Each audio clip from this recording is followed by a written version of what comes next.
செல்வகுமாரின் அதிகாலை வானிலை ஆய்வறிக்கை. அதிகாரப்பூர்வ வானிலை அறிக்கைக்கு இந்திய வானிலை ஆராய்ச்சித்துறை அறிக்கையை பார்க்கவும். 2026 ஆகஸ்ட் 18 செவ்வாய்க்கிழமை அதிகாலை நிலவர வானிலை பதிவு.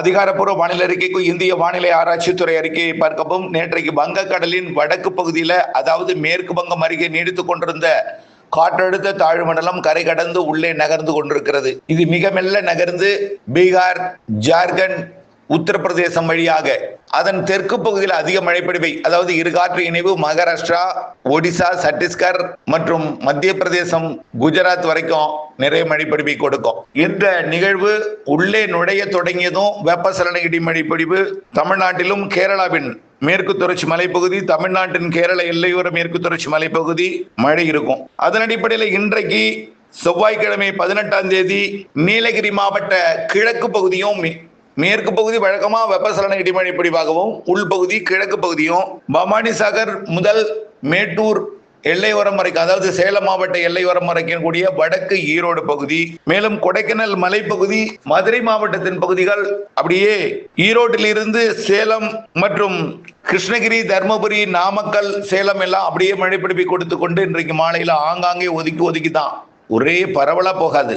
இந்த அறிவிக்கப்பட்ட மாவட்டத்தில் ஆங்காங்கே மழை பொழிவை கொடுத்து கொண்டு திருவண்ணாமலை, திருப்பத்தூர், வேலூர், ராணிப்பேட்டை மற்றும் சேலம் மாவட்டத்தின் கிழக்கு பகுதி கல்வராயன் மலைப்பகுதி, தர்மபுரி மாவட்டத்தின் கிழக்கு பகுதி கல்வராயன் மலைப்பகுதி, பாப்பிரெட்டிப்பட்டி உள்ளிட்ட பகுதிகள், அப்படியே அதை தாண்டி கள்ளக்குறிச்சி, திருவண்ணாமலை மாவட்ட பகுதி, சேலம் மாவட்டத்தின் தம்மம்பட்டி உள்ளிட்ட கொல்லிமலை உள்ளிட்ட நாமக்கல் மாவட்ட பகுதிகளுக்கும், அப்படியே பெரம்பலூர், அரியலூர் மாவட்டத்திற்கும் அப்படியே கொடுத்து, இது அது அரியலூர் மாவட்டத்துக்கு கூட குறைவான பரப்பு தான் இருக்கும். வடக்கே கள்ளக்குறிச்சி, விழுப்புரம் மற்றும் அதற்கு வடக்கே திருவண்ணாமலை, அப்படியே திருவண்ணாமலை, திருப்பத்தூர், வேலூர், அதை விட காஞ்சிபுரம், சென்னை, செங்கல்பட்டு, விழுப்புரம், புதுச்சேரிக்கு வடக்கே திருவள்ளூர் வரைக்கும் உள்ள பகுதி நல்ல மழைப்பொழிவை இன்றைக்கு கொடுக்கும். மாலை இரவு, அதாவது மாலை ஒரு 6 மணிக்கு மேல கடலூருக்கு வடக்கே, இன்னும் சொன்னோம்னா மயிலாடுதுறைக்கு வடக்கே, சென்னைக்கு இடைப்பட்ட பகுதியில் ஏதாவது ஒரு வழித்தட வழியாக அது கடற்பகுதியை நோக்கி பயணிக்கும். அதாவது இருகாற்று இணைவு என்பது இணைந்து கொண்டே கடற்பகுதியை நோக்கி நடைபெறும். இன்றைக்கு இந்த பகுதி டெல்டாவிற்குள்ளும் மேகமூட்டம்லாம் இருக்கும். ஏன்னா வங்கக்கடல்ல நிகழ்வு இருக்கிறதுனால காற்று சுழற்சி, இணைவு சுழற்சி, பிணைப்பு சுழற்சி, இருகாற்று இணைவு, காற்று முறிவு இதெல்லாம் இருக்கிறதுனால மேகமூட்டமாவே இருக்கும். கொஞ்சம் அதிகாலை நேரத்துல, இரவு நேரத்துல குளிர்ந்த சீதோஷம் நிலவும். நாளை புதன்கிழமை இன்றைய விட கூடுதல் பரப்புன்னு நேற்றைக்கே சொல்லிட்டோம்.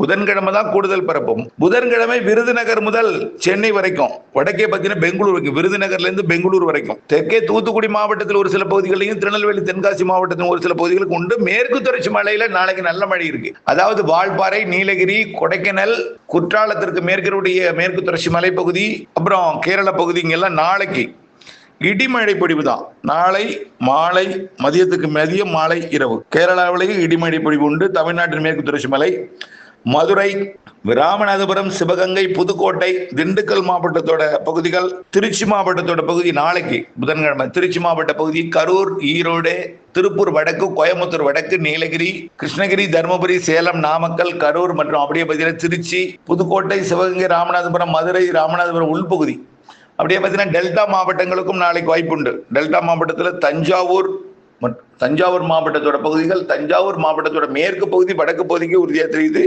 கிழக்கு பகுதிக்கும் வரலாம். அப்படியே நாளை கனமழை வாய்ப்பு இருக்கிறது. நாளை மாலை அறுவடை செய்யும் விவசாயிகள் முன்னெச்சரிக்கை தேவை. நாளை புதன்கிழமை 19ஆம் தேதி டெல்டா மாவட்டங்களின் வடக்கு பகுதி தொடங்கி, அதாவது கும்பகோணம், திருவாரூர் மாவட்டத்தோட நன்னிலம், பேரளம், அப்படியே கொல்லுமாங்குடி, காரைக்கால் பகுதி, அதற்கு வடக்கே உள்ள பகுதிகள், குறிப்பாக கடலூர் மாவட்டத்தோட பகுதி, அரியலூர், பெரம்பலூர் மாவட்டத்தோட பகுதி, டெல்டாவோட தஞ்சாவூர் மாவட்ட வடக்கு பகுதி, திருவாரூர் வடக்கு, நாகப்பட்டினம் வடக்கு, காரைக்கால், அப்படியே கடலூர், மயிலாடுதுறை, அரியலூர், பெரம்பலூர், கடலூர் மற்றும் கள்ளக்குறிச்சி, விழுப்புரம், புதுச்சேரி, திருவண்ணாமலை, திருப்பத்தூர், வேலூர், ராணிப்பேட்டை, சென்னை, திருவள்ளூர், காஞ்சிபுரம், செங்கல்பட்டு, விழுப்புரம், புதுச்சேரி, இந்த பகுதி டெல்டா முதல் ஆந்திர மாநில எல்லையோரம் வரைக்கும் நாளை நல்ல மழைப்பொழிவு தெரிகிறது. ஆந்திர மாநில எல்லையோரம் வரைக்கும் நகரி அந்த பக்கம் உண்டு. குப்பத்தை தாண்டி நகரி, திருப்பதி, சித்தூர், அப்படியே பார்த்தீங்கன்னா நெல்லூர் வரைக்கும் கனமழை தெரியுது. நாளை நாளை புதன்கிழமை 19ஆம் தேதி கனமழை வாய்ப்பு இருக்கிறது. வடக்கு டெல்டா முதல் வடகடலோரம் வரைக்கும் வட உள் மாவட்டங்களுக்கு நல்ல மழை தெரிகிறது. கொஞ்சம் வலுவான மழை நாளை மாலைக்கு பிறகு முன்னிரவிலே தெரிகிறது. இந்த மழைப்பொழிவு ஆங்காங்கே நள்ளிரவு அதிகாலை வரைக்கும் கடலோரத்தில் நீடித்துக் கொண்டிருந்து வளிமண்டல சுழற்சி, அதாவது தமிழ்நாட்டின் கடலோரத்தில் ஒரு வளிமண்டல சுழற்சி அமைய இருக்கிற காரணத்தினால காற்றுல முறிவு ஏற்பட்டு தமிழ்நாட்டின் கடலோர பகுதிகளில் நாளை புதன்கிழமை 19ஆம் தேதி நல்ல மழை பொழிவை கொடுக்கும். அதே நேரத்தில் கேரளாவிலையும் தமிழ்நாட்டின் மேற்கு தொடர்ச்சி மலையிலையும் மழை இருக்கும். குறிப்பா கன்னியாகுமரி, திருநெல்வேலி, தென்காசி மாவட்டத்தில் நாளை நல்ல மழை இருக்கும். இலங்கையோட காலி மற்றும் கொழும்பு உள்ளிட்ட பகுதிகள், புத்தளத்துக்கு தெற்கே உள்ள பகுதிகளுக்கும் மழை இருக்கும். தெற்கு டெல்டாவிற்கு வாய்ப்பு அமையவும் வாய்ப்பு இருக்கு. அப்படி அமைந்தால் அது புதுக்கோட்டை மாவட்டம் மற்றும் தெற்கு டெல்டாவிற்கும் நல்ல மழை பொழிவு கொடுக்கலாம். கனமழை வாய்ப்பு வடக்கு டெல்டா முதல் வடகடலோரம் வரைக்கும் வடவுள் பகுதிகள் உள்ளேயும் நல்ல மழை பொழிவை கொடுக்கும். 20ஆம் தேதியை பொறுத்த வரைக்கும் 20ஆம் தேதி அதிகாலை வரைக்கும் இந்த மழை, வியாழக்கிழமை அதிகாலை வரைக்கும் அங்கங்க வடகடலோரத்தில் நீடிக்கும். 20ஆம் தேதியும் இந்த மழை இருக்கும். ஆனால் 19ஆம் தேதியை விட பரப்பில் குறைந்திருக்கும். காரணம், காற்றழுத்த தாழ்வு பகுதி உள்ளே போய் செயலிழக்க தொடங்கினோம். இந்த காற்று முறிவுக்கு சாதகம் இல்லாமல் வளிமண்டல சுழற்சியும் அப்படியே தன் பக்கம் ஈர்க்கப்பட்ட ஆந்திர பிரதேச பகுதியை நோக்கி போயிடும். இதனால வரக்கூடிய வியாழன் வெள்ளி மழை இருக்கும். புதன்கிழமை போல் தீவிரம் இல்லாமலும் சற்று குறைவாக இருக்கும். புதன்கிழமை நாளை மாலை இரவு நல்ல மழை இருக்கு. அறுவடை விவசாயிகளுக்கு முன்னெச்சரிக்கை தேவை. நாளை மாலை இரவு ஆக ஒன்று நாளை மதியத்துக்குள்ள அந்த டெல்டா வடகடலோர பகுதிகளில் திருவண்ணாமலையிலிருந்து சென்னை வரைக்கும் உள்ள பகுதிகளில் அறுவடையை விரைந்து முடிக்கணும். நாளை மாலையில, இல்லைன்னா மூடி பாதுகாக்கணும். இல்லைன்னா நான் பார்த்துங்க, நாளை மாலை இரவு கனமழை தெரிகிறது பெரும்பாலான மாவட்டங்களுக்கு. அடுத்ததா பார்த்தீங்கன்னா தொடர்ந்து இப்படியே வெப்பச்சலன மழை இருந்துகிட்டே இருக்கும். அடுத்தடுத்த நிகழ்வுகள் வரும்.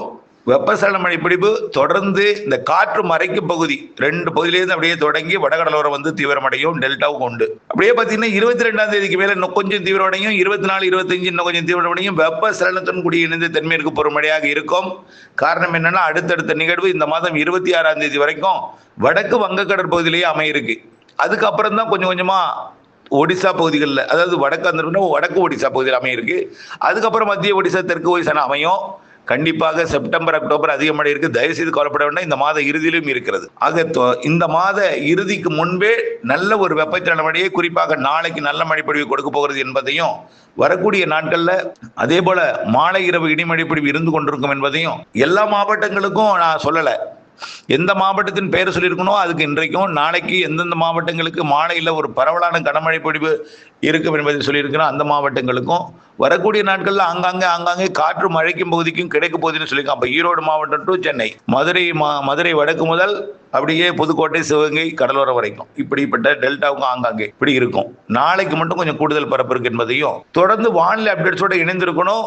இந்த காற்று பகுதி பிரச்சனைக்குரிய பகுதி எங்களுக்கு எப்பதான் மழை பெய்யும் அப்படின்னு கேட்கிறவங்களுக்குலாம் இந்த மாத இறுதி, அடுத்த மாதம் செப்டம்பர்லயும் செப்டம்பர் 15க்கு மேல கனமழையாகவே இருக்கும். செப்டம்பர் 15க்கு மேல, செப்டம்பர் இறுதியெல்லாம் அதிக மழை. அக்டோபர் 15 தேதி உச்சகட்ட தென்மேற்கு பருவமழைங்க. குறிப்பாக இலங்கை அருகே முன்கூட்டியே உருவாக போகிறது காற்று சுழற்சி.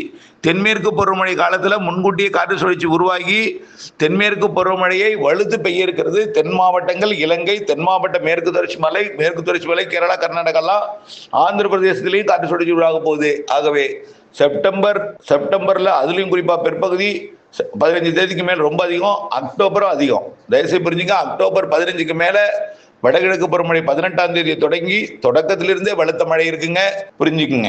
ஆக தயவுசெய்து குழப்பிக் கொள்ள வேண்டாம். இந்த வெயில், இந்த வறட்சி இதெல்லாம் மனசுல தயவுசெய்து போட்டுக்காதீங்க. இப்போ நல்லா ஒண்ணு புரிஞ்சுங்க, வடகிழக்கு பருவமழை தொடங்கியது வரைக்கும் கூட சில ஆண்டுகள்லாம் நம்ம விதைக்காமல் இருந்திருக்கிறோம். நல்லா புரிஞ்சுக்கணும். டெல்டாவில் வேதாரணை பகுதியெல்லாம் பலமுறை விதைச்சு மழை இல்லாம காஞ்சி சில நேரத்தில் மழை பெஞ்சு மூழ்கி அழிஞ்சி இப்படி எல்லாம் விதைச்சிருக்கோம். இந்த வருடம் தான் இந்த பிரச்சனையா? பல வருடங்கள் ஆடிப்பெருக்குக்கு தண்ணி ஆடிப்பெருக்கு வரைக்கும் கூட தண்ணி திறக்காம ஆடிப்பெருக்கு கொண்டாட்டத்துக்கு தண்ணி திறந்து விட்டுருக்காங்க. இப்போ வரைக்கும் 13,000 கனஅடி வந்துட்டு இருக்கு. நாம இதை கணிப்புல ஏற்கனவே சொல்லியிருக்கிறோம். 1 டிஎம்சி வீதம் வந்துட்டே இருக்கும். அது 50 டிஎம்சி 90 அடியை 25, 26ஆம் தேதி அடையும்னு நம்ம சொல்லியிருக்கோம். இன்னைக்கு 45 டிஎம்சியை தொட்டு விட்டது. 45 டிஎம்சி. இன்னும் 5 டிஎம்சி தேவை. 5 நாள் 13,000 கனஅடி வந்தாலே நிரம்பிடும். ஆனால் 13,000 கனஅடி வந்தாலும் 2,000 கனஅடி திறப்பு இருக்கிறதுனால கொஞ்சம் 1 டிஎம்சி குறைவாக தான் சேமிக்கப்பட்டது. அதனால ஒரு 2 நாள் கூட எடுத்துக்கலாம். அதனால 25ஆம் தேதி வாக்கு, 26ஆம் தேதி வாக்குல 50 டிஎம்சி 90 அடியை எட்டும். 50 டிஎம்சி என்ற கொள்ளளவு கொண்ட 90 அடியை எட்டும். அப்பொழுது தண்ணீர் திறப்பதற்கு வாய்ப்பு இருக்கு. அப்பொழுது அளவா தான் திறப்பாங்க, அதிகம் திறந்துட முடியாது. ஏன்னா அடுத்த ஆண்டுக்கு குடிநீர் எல்லாம் வானிலையை பொறுத்து அவர்களுக்கும் கொஞ்சம் சந்தேகம் இருக்கும் இல்லையா? மழை பெய்யாம போயிட்டா என்ன பண்றது, எல்னினோ வறட்சிங்கிறாங்களே, சூப்பர் எல்னினோ, காசுல என்னங்கிறாங்களே, சுத்தமா வறட்சி ஆயிட்டா என்ன பண்றதுட்டு அளவா தான் திறப்பாங்க குடிநீர் தேவையை கருத்தில் கொண்டு. ஆனால் கண்டிப்பாக வடகிழக்கு பருவமழை, தென்மேற்கு பருவமழை இறுதி கட்டம்லாம் நிரப்பும். நாம் செய்ய வேண்டிய வேலை நிரப்பும் மழையை உடைப்பெடுக்காமல் பாதுகாப்பதற்கு கரையை பலப்படுத்தி வைத்துக் கொள்ள வேண்டும். அப்பதான் நம்ம சேமிக்க முடியும்.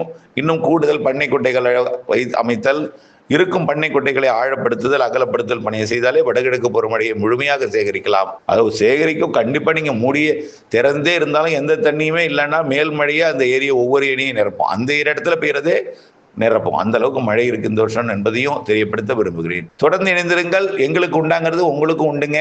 செப்டம்பர், அக்டோபர், நவம்பர், டிசம்பர், ஜனவரி உங்களுக்கு உண்டு. இப்ப பெய்யுற மழையெல்லாம் ஒதுக்கி ஆங்காங்கே இணைந்திருங்கள். அப்டேட்ஸுடன் நன்றி.